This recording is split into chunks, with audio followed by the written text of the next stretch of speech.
Okay, good morning. My name is Wendsler Nosie. I'm a role member of the San Carlos Apache tribe in Arizona.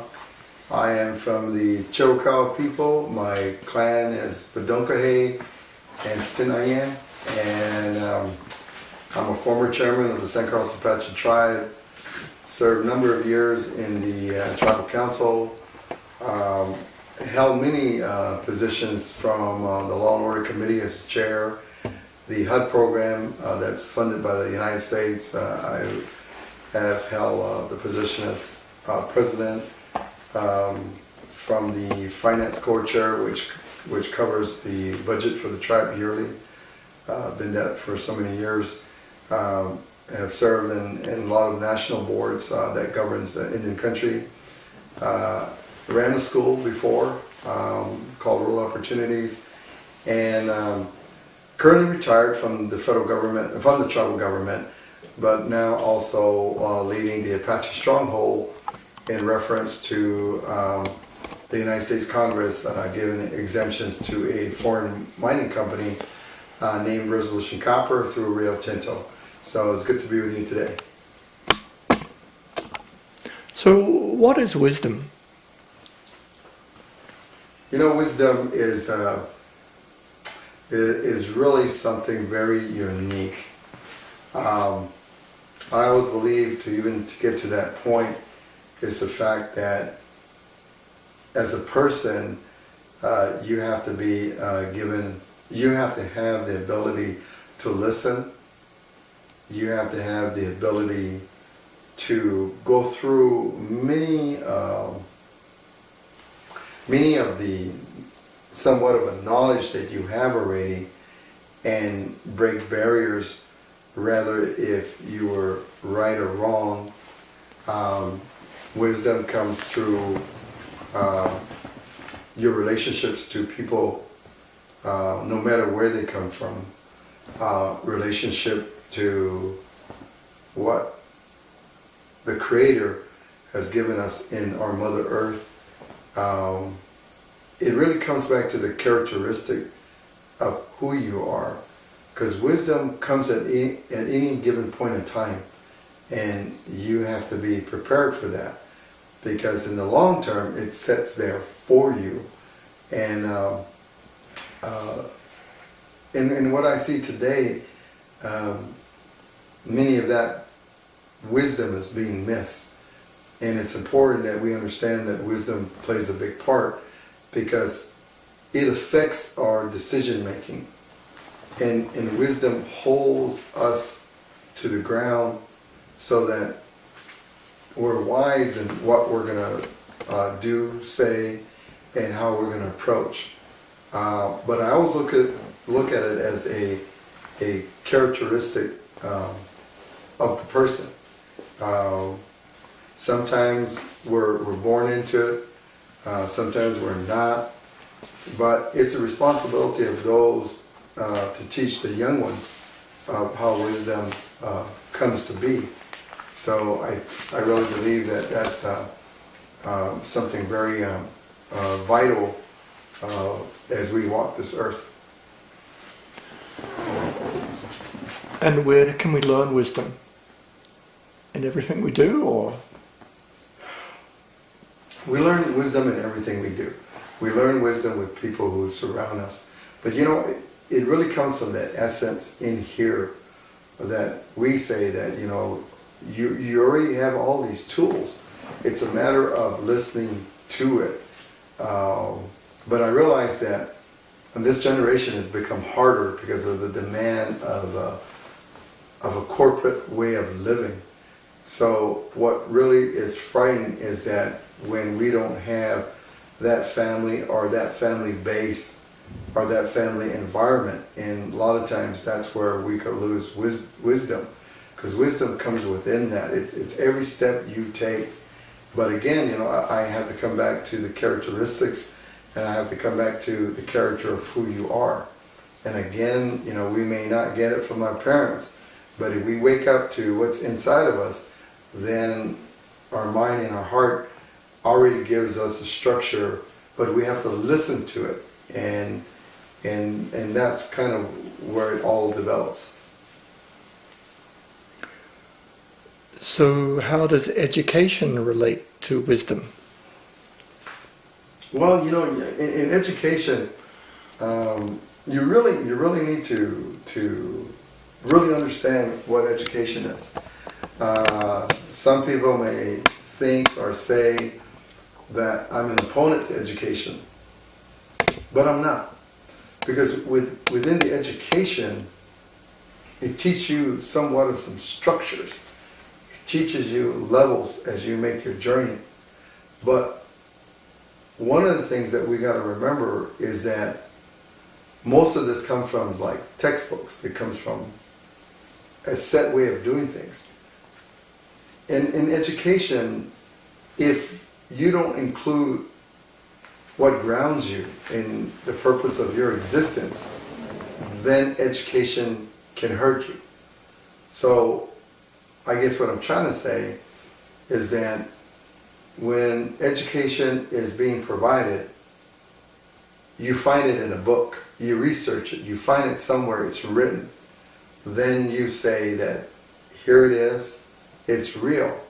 But in a lot of cases in life, you're not going to find it in a book. You're not going to find it there. And that's why education in a system is just as important in life as you grow, that you connect the two. You have to keep connecting the two.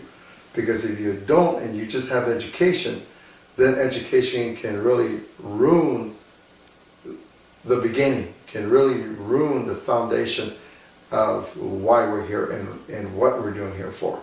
So we have to remember that. So that's where the wisdom comes from.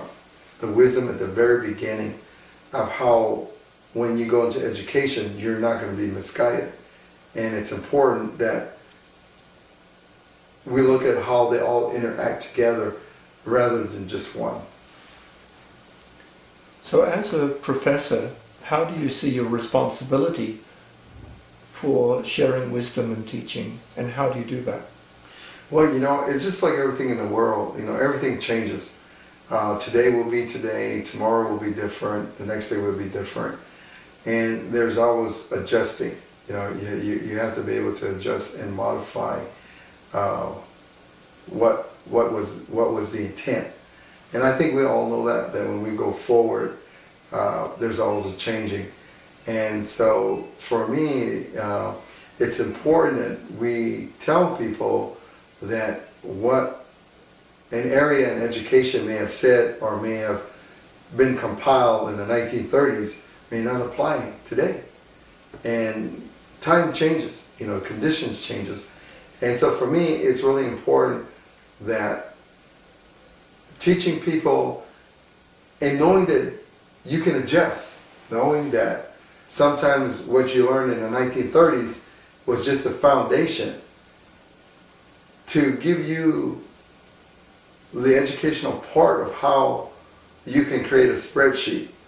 But then as you go down the road, that means that you may have to adjust those spreadsheets percentages.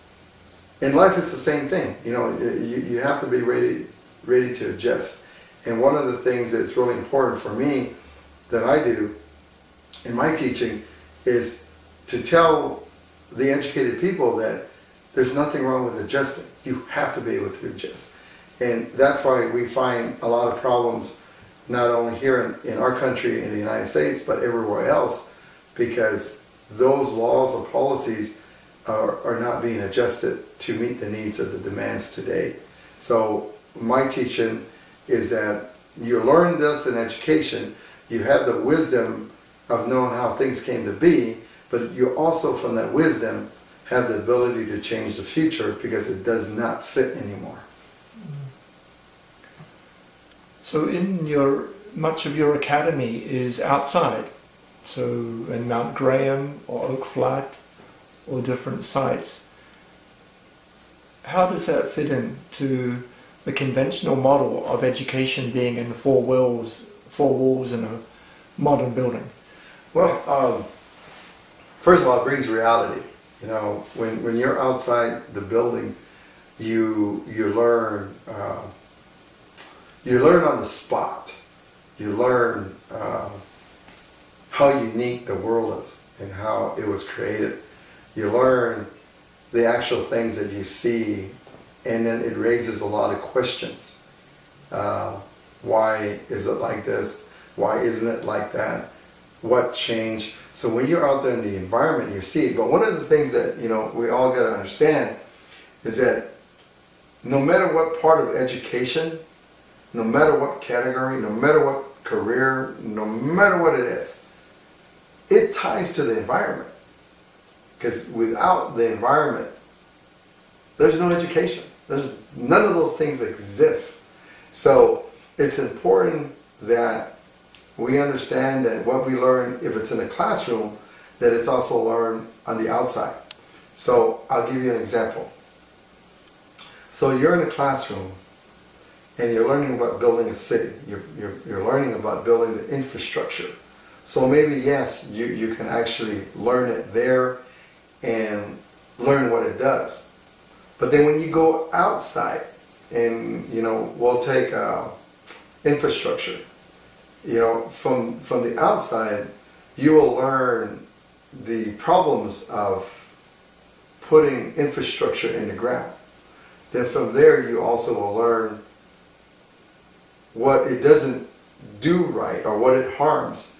And then what you also learn is that looking at over time, that sometimes these deteriorate and it affects the environment. So when you're out there and you're learning the reality of it, and then you're a decision maker, you can make a better decision. Because there's some places that you do not put these things. And that's why it's so important that I feel that, even if we looked at it, 80% of it is taught out there. Because there's a lot of, and what has changed is there's a lot of people who live in the inner city that live in the city and never have gotten out. So they're never taught that aquifers, groundwater, deep water play a part of living in the city and how does it provide for the city. So they will make decisions that will affect the environment, not knowing that they're cutting off the long term and not knowing that they should be able to remodify this. And so 80% for me is teaching outside of it, because what's happening with our water, what's happening with our land, with many of these things being airborne and how it's affecting, and then how it affects the life, how it affects the ecosystem, of how decisions that we make. So like for an example, one of the things they teach is about how good clear cutting is. That they go to pine trees and they clear cut and they burn all the saps or any pine needles that drop to the ground.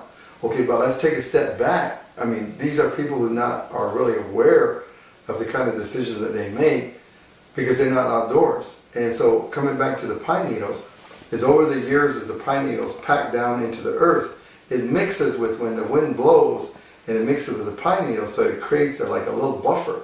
So when it rains, the rain comes in and it stores within this buffer, but it feeds the tree and it gives the nourishments to the tree.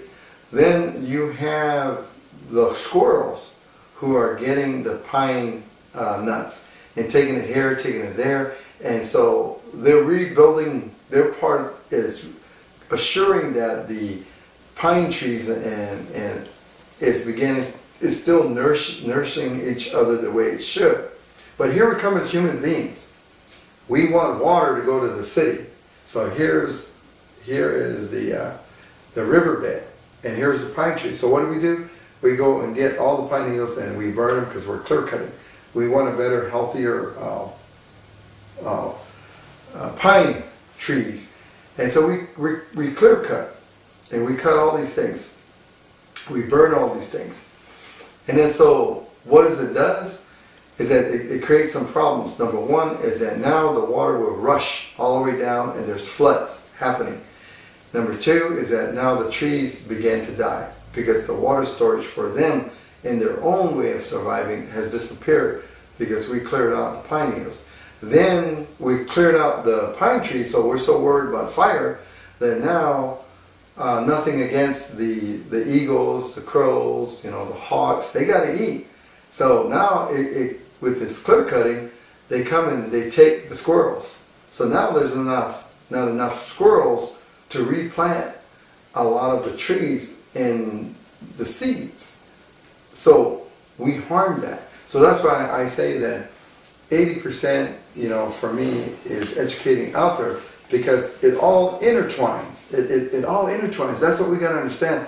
It's not in the classroom. So we have a lot of leaders today throughout the world and here that makes decisions from a classroom setting, but not actuality being out there. Mm. So in fact, nature is a classroom, and it's really the constraint of an artificial classroom. That's what you're saying, yeah? Yes, the outside environment is the classroom, because again, like I said, all these things that we do today come from the earth. And it's not the other way around where the education created the outside environment. It didn't create it, it was already there. So that's why I was using the pine trees, because if it was that bad, then why is it that when the first people came to America, there were hundreds of acres of pine trees, hundreds, and they got to use it for their homes. So what makes us superior over the natural world? The natural world already gives us the education on it, and we just need to apply to it. But it's our own self-interest, it's our own self-gain that has created these problems. And that's why it's good that we go back out and look at the environment. It's good that we learn how it exists hundreds and hundreds of years. So next I'd like to ask about indigenous knowledge. And you're the American University of Sovereign Nations professor of the practice of indigenous knowledge. So practice and indigenous knowledge. Can we have indigenous knowledge without practicing it? Or only in textbooks?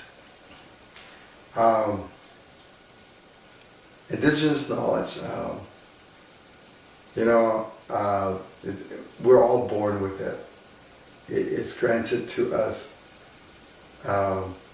even when we're babies, but because of what we have done and where this has taken us, it really has taken so much of that away.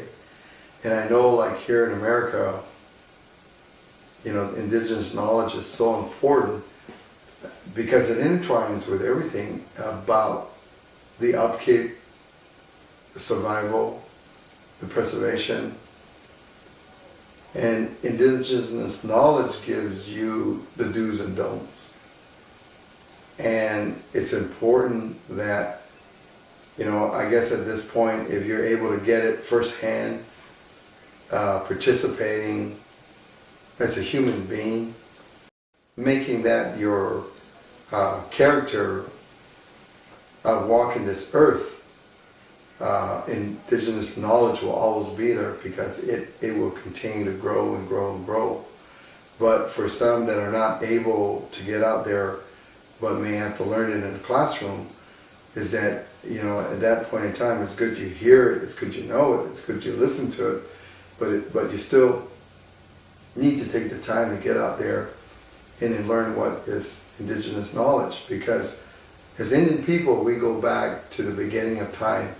So no matter who we are, white, black, Asian, Native Americans, no matter, we were all indigenous. You believe that at one time we were all indigenous. And because of colonization through corporations has destroyed that. But yet it still lays dormant. But it's up to us to reawaken that.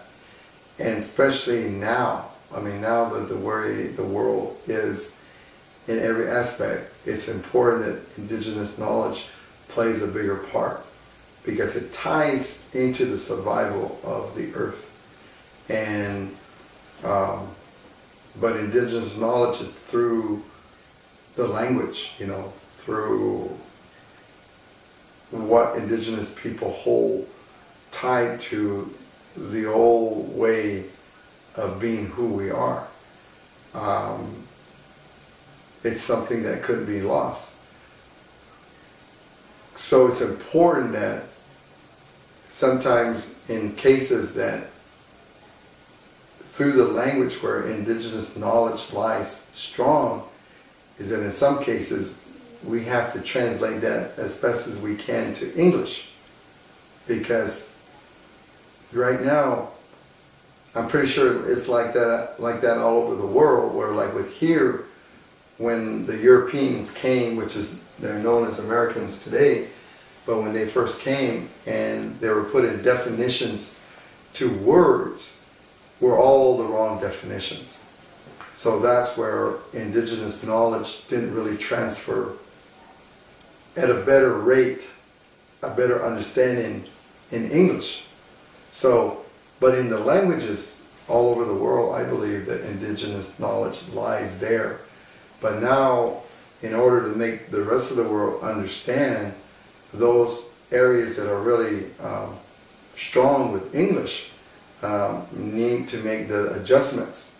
Because like everything in life, and they know it, leaders know it, that adjustment is always being made. So even for them, in places that they conquered, they need to readjust, because that's where indigenous knowledge can be included by using the right definition, the closest definition in English.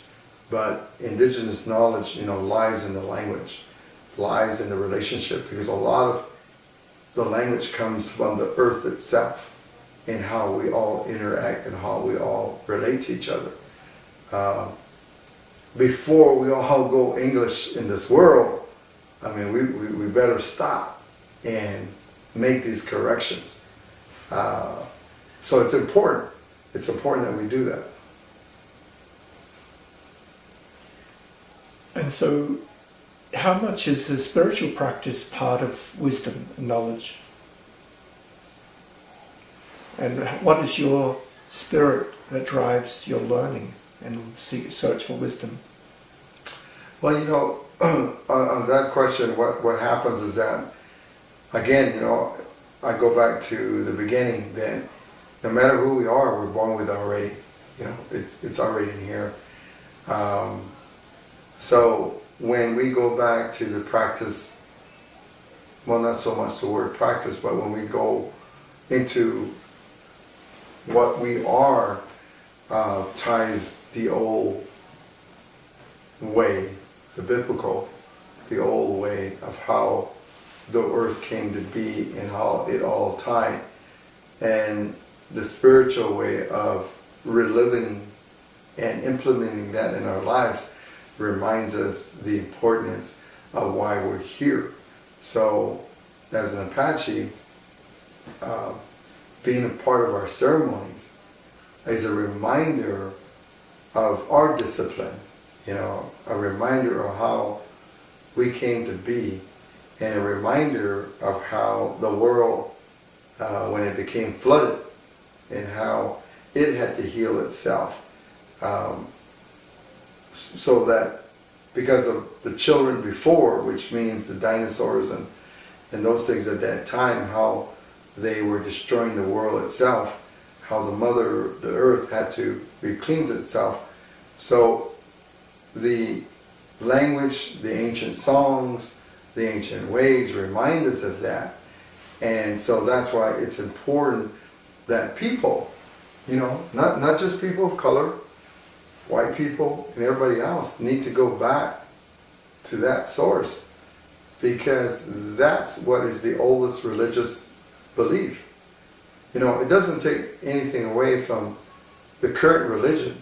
Those current religions were created off of the old one. But the only sad thing is that there were so many things left out of the old way and not implemented into the new ways.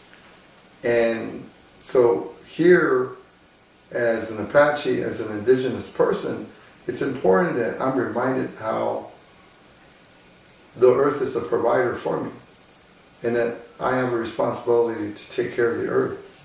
and I have a responsibility to take care not only our children, but all children of the world. And it even leads to everything on the world itself that God created, which means the plants, the birds, the animals out there, because they're no different than us. But the religion and the practice of the religion, of the ceremony that is so sacred, grounds us to that. And we always believe that no matter who you are, you have that too. But again, it goes back to the negligence on us as human beings in wanting to have slavery, and wanting to have the richness. And in the meantime, destroying the human race to convert them into another way that destroys the mother. So, the Mother Earth. So what is scary is, like we are told here, that we're becoming more disobedient than the first children that walked the earth. And those were the examples for us to follow. But yet, that's all left out. And everything's about individual now. It's more about you than all of us. And that's why it's so important that in the religion it teaches you about family, teaches you about responsibility, then it teaches you about extended families, then it teaches you all about working together as a family. And indigenous ways and the spirituality provides that for you. But it's an enemy right now, has always been, to why people were conquered, why people were put in slavery. It's because of that greed of the natural resources of the world that made an individual or made a government powerful and threatened and brought fear into the rest of us, that we live in that cycle that was created. And that's why religion, ceremonial religions, brings us back on this side. And it's important that we never ever lose that. And it's important that people of all color go back to that, because they got to understand that the corporation is an illusion. It's an illusion. Because the reality is the earth through the ancient ceremonies. So for young people today who say they don't need an education, what would you say to them? Especially members from Native American communities who often drop out of school. I think I go back to what I said about education, to where it could really be beneficial, or you could be an enemy to your people. And what I mean by that is that because colonization has colonized and has assimilated us, what I'm going to say now probably won't even bear any worth talking about or grounded over 150 years ago, for our people, because they knew the answer to everything. But now education, because back then they knew the environment, they were biologists, they were chemists, they were doctors. I mean, there were all of that. All of that was taught within the family already. Everything. I mean, it was, can you imagine that? Everybody held tons of degrees. If we look at what education is, they already had all those degrees because they lived it from the very beginning and they were taught. It wasn't like people were running around crazy or didn't have a way. There was already a system in place. From everything that you can imagine was already. So when colonization colonized all over the world and colonized here and put us in prisons and assimilated us and took away everything that we were, now you're rebuilding a people that don't know anymore. And so because of that, the education that we receive today is important because it gives us somewhat the colonizers wanted and what we lost. It gives you a sense of idea. But then it goes back out to natural education, your natural way of life. Is because now, from that point, from over 500 years, in our case here in Arizona, the early 1700s to today, we have seen the massive damage that they have done, the massive changes that they've done. And even to a human being, you know, taking away all the knowledge and everything else. So education is a part where you have to learn the truth. And so that you can begin to adjust the future.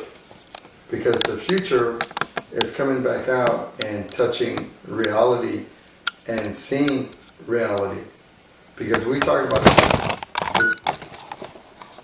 if we talk about 200 years ago, you talk about many spring waters, you're talking about streams, you're talking about an abundance of everything. Now you have to be knowledgeable about what tributaries are contaminated. You got to be knowledgeable of what cities and farming towns are releasing in water now. You got to be knowledgeable about just everything in life because of this colonization and what it's brought. And that's why education is important to learn that, but it doesn't mean to stay there and support that. It means modify it and let's fix it. And that's why it's so important that these two go hand in hand. You have to. And that's why indigenous knowledge is so important. And how we participate in sacred activities is really important. And it's to the point now that here in America we include them so that they can be educated about indigenous knowledge. So we include it now, but how well do you think it's included in the conventional universities? Is there something you'd recommend to change? You know, again, it goes back to what I said, that in this world we have to be able to adjust. We have to be able to modify to meet the demands.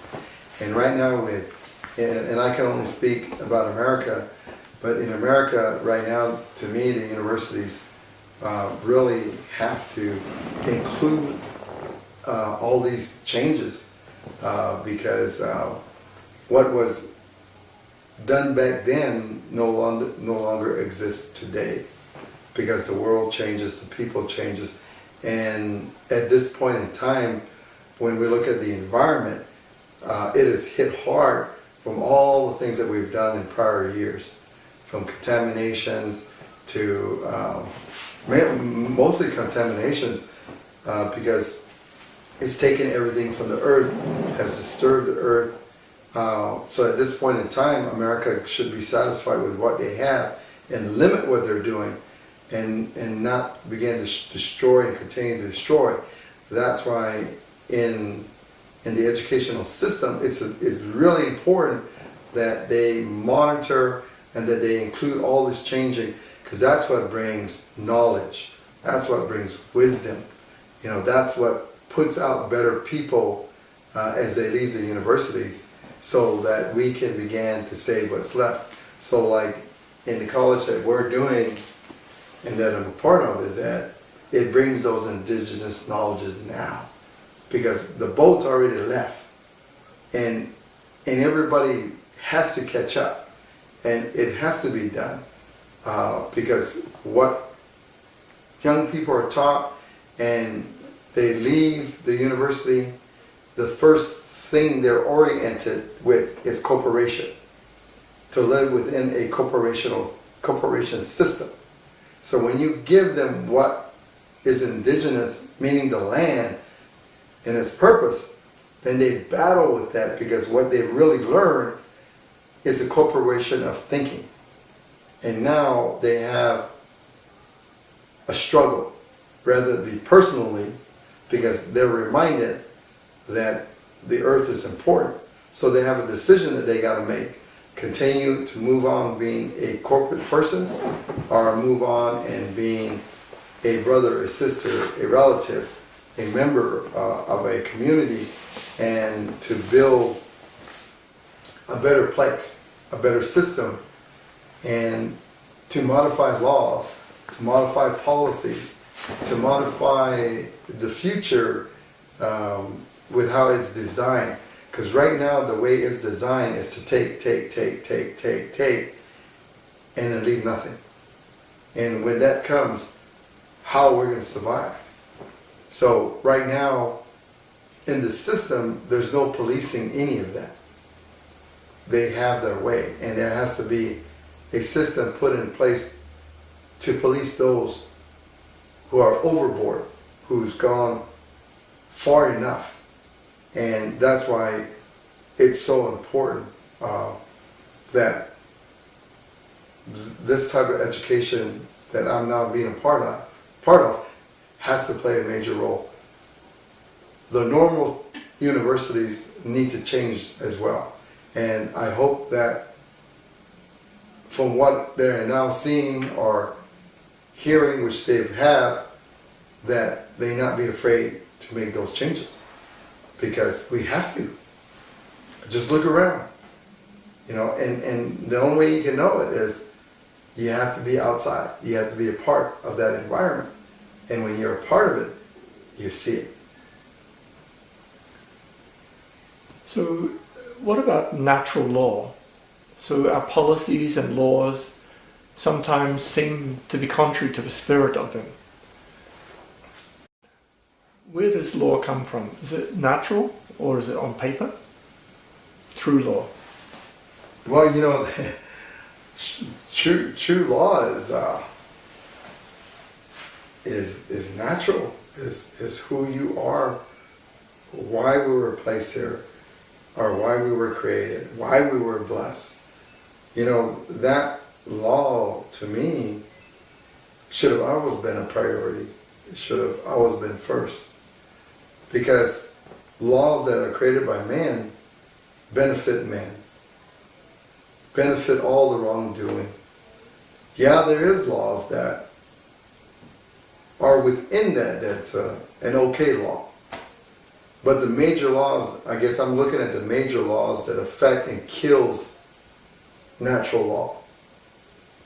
Those two things are really important. You have to look at those laws that really kill off natural law. Because the natural law is the original law and should never ever been pushed down on the priority list, because that was pushed down again because the raping of the earth, the raping of a human being. And so this is where these two entities are separate. And for me, as I was saying, the worries about the water tomorrow, within the next 5-10 years, what is airborne now is going to affect us. The water survival, which is the giver of life, is going to affect us. It's already being affected, but what I'm saying is that it's going to get to the point like a funnel. Once we hit that funnel, then the people are going to feel it. Meaning that water's going to become so scarce. And yet there's going to be plenty of water around us, but they're all contaminated. And then yet we're taking everything from underneath the earth that naturally the land's going to have to subside. And when it does subside, where's it going to subside? It's going to affect the natural way. And then in so many places, there are places that are very unique that you can be born and you can die there from old age. And right now, because of these laws on this side, the modern law, there's no protection to those places. Because everywhere that we exist, we have destroyed. So like now, mountaintops that we consider females that hold this abundance is now being taken by corporations because of these laws. But if the natural law would supersede, then what will happen is that all these unique places would be saved for the future. Because everything else is going to run out. And when it does, we can still come to these sacred and holy places and unique places that still hold these things to bring back to the people. And that is the natural law. That in our hearts we know that it's important to keep. We know that there's a reason for it. But the law on this side, made by men, will benefit corporations that will go in and destroy these places for a profit. For, in this case, Resolution Copper here in Arizona, for 40 years. So a way of life forever and ever has been brought back down to 40 years. And that's what I mean, that it's so important that there's those things that needs to be pushed in the natural law to supersede what man created as law. So here you come to the Oak Flat campground, a biodiversity sanctuary, and recently the sacred site was destroyed by vandals. What was lost in this when they tear down a sacred site? Well, with Oak Flats, with our sacred site, with our forecross that was vandalized and destroyed, I mean, the best way I can explain to you is that when you lose a family member, whether they're real close to you, a mother, father, husband, wife, child, it carried the same impact. Because the natural way of life and the natural spirit gives you that guidance to protect your spirituality and how it's tied, and to know that these crosses touch so many people, whether they're sick, going to pass in this world, the upbringing of your children, blessed with young ones coming in. I mean, everything that you can imagine of a blessing that's needed did no harm to nobody, but gave this hope of tomorrow, gave this hope about life itself, gave you the inner strength of tying to who you are and what you are, and reaching out across to every nationality, that it was not discriminating, that there's only one God. Just seeing so many people impacted by that. And then for us being put here in San Carlos as prisoners of war, taking us out of here to go back to where we originated from. So some people ask for like more of a definition.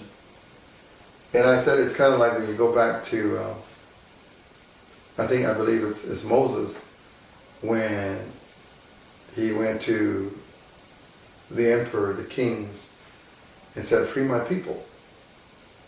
And because there was a struggle about not freeing them, the hardship built and built until finally they walked off. And so it's the same example here. Imagine you be put in a current prison, and then 100 years later, they detain you, you and your family, and then the ones that are being born, they detain you. And finally they tell you, okay, now this is your house, you live here. So that jail cell becomes your home. And then you have the fence that surrounds it, that you cannot go beyond that. Well, that's what they did to us. And Oak Flats, holy ground, freed us, It freed that social illness that was created. And like I tell people, it's like post-war. If you ever want to see post-war, come here. Come here and visit us.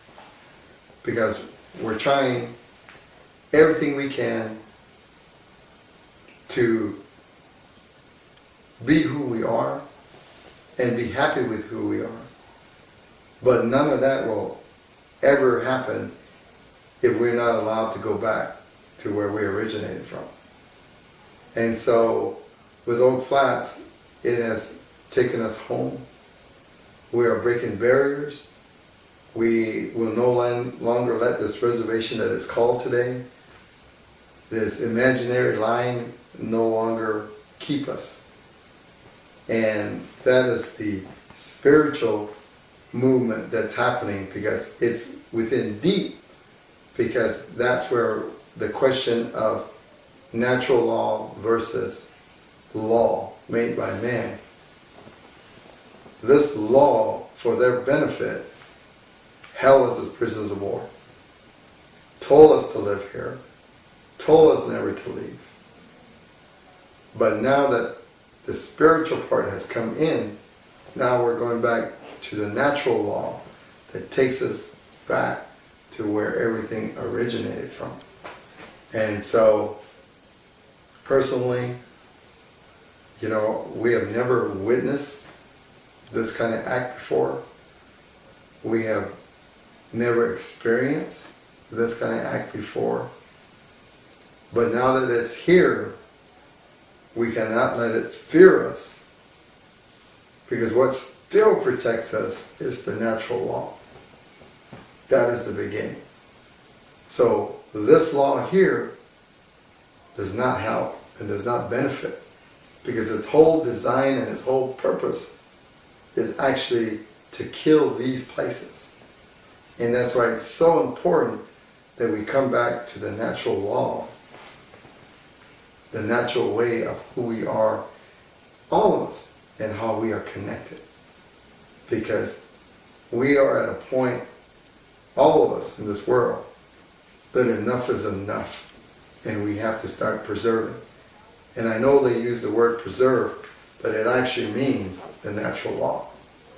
That has to be enacted all over the world, not just at certain places. And so, the other day, we put our crosses away. Again, it was like somebody being murdered, and going through the steps and preparing the crosses on this journey, and then replacing them with new ones, showing what is evil, what is law in the man-made world, that it's not going to stop us. That by the struggle and the push and the continuation and the education to the young ones, and exercising their religious ways through the ceremony, will have no end. And that's what I see. And in terms of the education, the coming of age ceremony is the first graduation of a girl to become a woman. So Oak Flat is a sacred site for education of womanhood. Could you explore about that and its linkage to what has been lost in colonization of education? And now you're, as you've said, you're reclaiming back the space as well as the meaning of education, but also a space.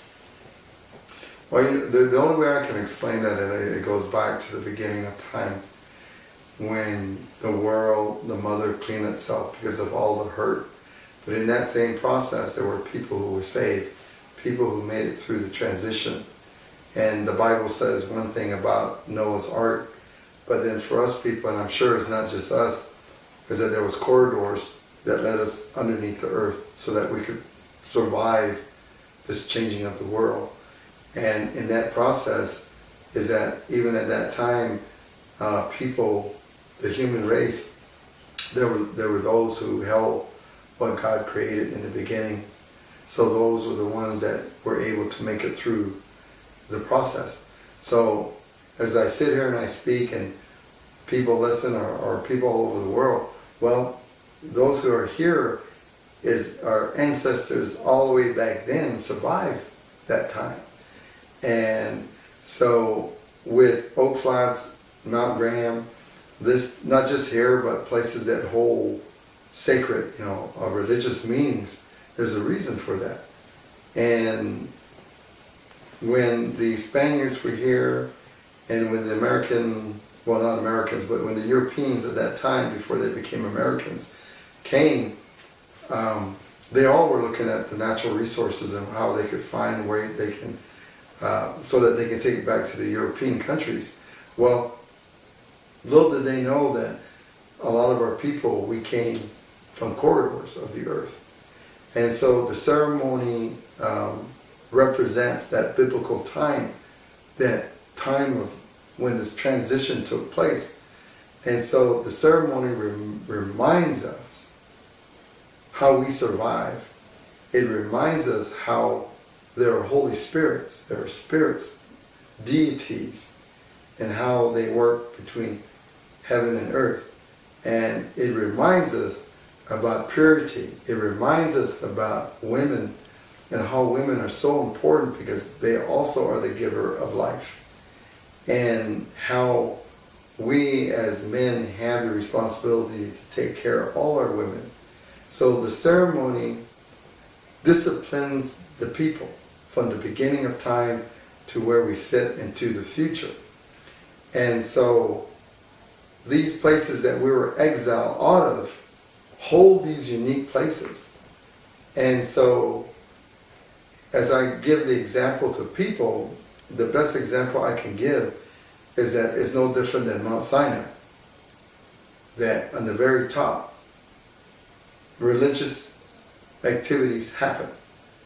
And so here in North America, these are the same places, same thing. It didn't just happen in Europe, it happened here too. And so these are the places that are being destroyed. So imagine the churches, the people that follow the Bible, and they talk about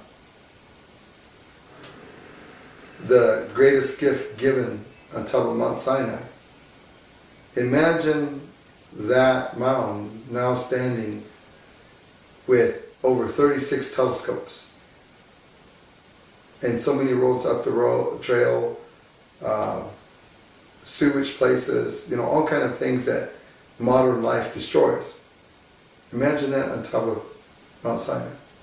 Then imagine them finding copper, gold, and silver, uranium, and then going down and on the very top and creating a 2.5 mile open pit, destroying all the water and fencing it all around because it now belongs to the mines because it's not safe for people. Well, that's what's happening here in these sacred places. That's what's happening at Oak Flats. That this very holy place is going to be destroyed. The land's going to subside. The deep water is going to be contaminated. The air, many things that are unknown can be airborne. So where does our holy, sacred ceremony since the beginning of time takes place?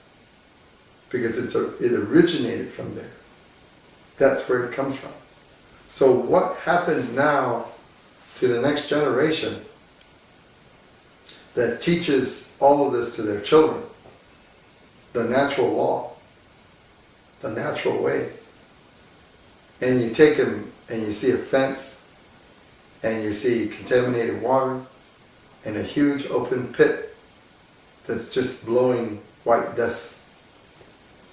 So imagine that at Mount Sinai, So what's going to happen is that the ones yet to be born in the next 60 years, the reference of what is biblical to us and what is the way God created the world is gone. What did they have to reassure them that these sacred places were there? So imagine Mount Sinai and all these places that they talk about holy being destroyed and no longer there. What kind of people will come from that? Now they will just have a book, a Bible that will teach them, but all the reference is gone.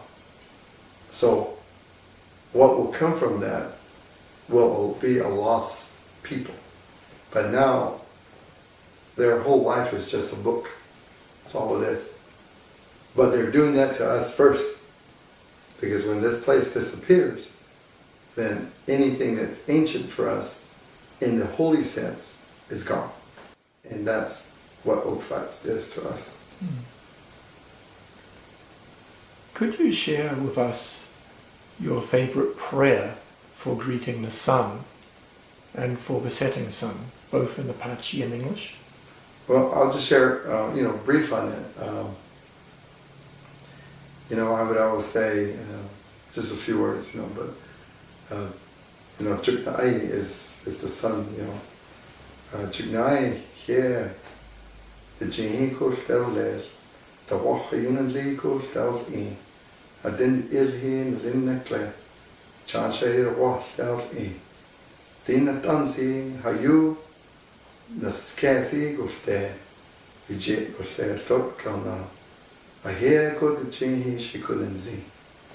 So what I said was that the sun is a part of the sacred of everything that is created. And the sun sees so many things. It travels the world, or the world travels around it, and everything touches it. So what I said was, saying that I know that, what the purpose is. And I asked to watch over everybody in this world, everybody. And that, meaning all living things, all the plants, everything. Things that I will never see, things that I know that are out there but I will never see. I'm asking for blessings for them. And then for the young, the children that are born, watch over them, be with them. And then all the old people of the world, be with them, because that's wisdom, knowledge. They walk this earth. They will be leaving this earth, and when they do, that they share, the problems that we have here on earth, because people are leaving, even as we talk, and children are suffering even as we talk. So I asked that blessings, and I also asked for blessings for the leadership that was done. That the leaders throughout the world have a good mind. They have to have a good mind, and they have to have a good heart. And those that are evil things that will interject in there, that it be pushed away, so that these people can make the right decision. And then I thank Him for myself, that I'm able, to stand here. Be with me, help me, because everything I do is through the Creator. But to my relative, the sun, you're going to see all these people. So, in other words, just kind of like sending it through its rays, because the sun sees all these things too happening. So it's a combination, like for blessings. And at the end, when the sun is setting, it's just telling the sun, I'll see you tomorrow. I'll see you. But again, as night falls, bless everyone throughout the world. Bless them. Watch over them for all that is evil. And then when the night spirits come and they take over, before the sunset, it's just saying a prayer to them, because they take over, and different things walk the earth at that time, and acknowledging them too, and kind of telling them like what happened today, what I did today. And so then I leave it there, because it's their time. But, the most important thing is saying, to the sun that we'll see you tomorrow. And as the earth moves, because we all need prayers, and we all know that it's not only us. but it's to remind our children to care for everything and everybody. And we don't understand why like I say, in our language, we don't understand why we're getting punished, but that's okay. But we know that human beings, the children of God, can make a difference. So we have to wake up. So I pray that when the sun hits them and wakes them up, it wakes them up with that journey in life, because it's the same thing that it does for me. So that's the prayer. Thank you. Okay. Okay, thank you very much, Wendsler.